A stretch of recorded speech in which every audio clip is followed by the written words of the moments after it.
Hello, my name is Mohammad Azim Haider and my group partners are Daniel Murtaza, Akib Ansari and Razi Haider. We would like to start this video by first explaining our initial UML diagram, which we want to follow to make our game. So explaining the classes first, we have the main class, the flying object class, which is basically the bullets, our spaceship class, the classes for our score and speed, the flying object class, asteroid class, which will be an abstract class, which will have child classes, small asteroid, middle asteroid, and big asteroid. So a small asteroid, middle asteroid, and big asteroid have the functions init, draw, hit, rotation, update. Our speed and score class are pretty much similar, with having the attributes x and y of the data type float and the functions init, get x, get y of float type, and set y and set x of void data type. Moving towards our flying object class. Flying object class will have the attribute center of type score, speed of type speed, alive of type bool, and radius of type int, and functions init, advance, draw, and is off screen.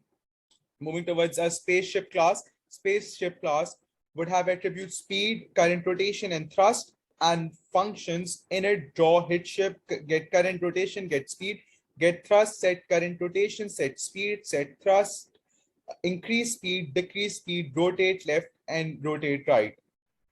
The spaceship class would be in composition to the main class, as will the fire class would be in composition to the main class. So our main class has the attribute screen y float and screen x of type float, lives, in type, ship, bullets, and asteroids, and the functions init, on draw, on key press, on key release, check keys, check collisions, check off screen, clean asteroids, and get distance. This is our basic UML diagram that we want to follow to make the game, but this will be revised to improve our game. Thank you.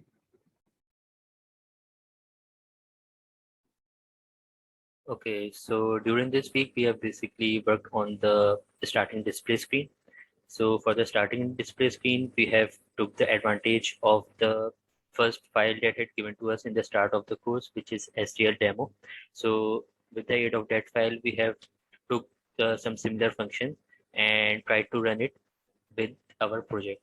So basically, that SDL demo file is on the Mario's game, but we are trying to link it with our project, which is basically Asteroids. So this is the starting libraries, then the dimensions of the window, then Boolean declarations, and then textures. One thing that I need to remind is that these functions is basically we need to these functions is basically performing the function that in the SDL demo file the Marius is running from left to right.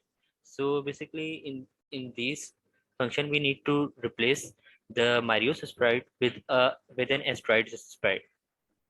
So this thing we will do on the coming Friday lab. And then here's the bool init function, and then load media function, which is loading the starting screen, the starting screen.jpg, which is here.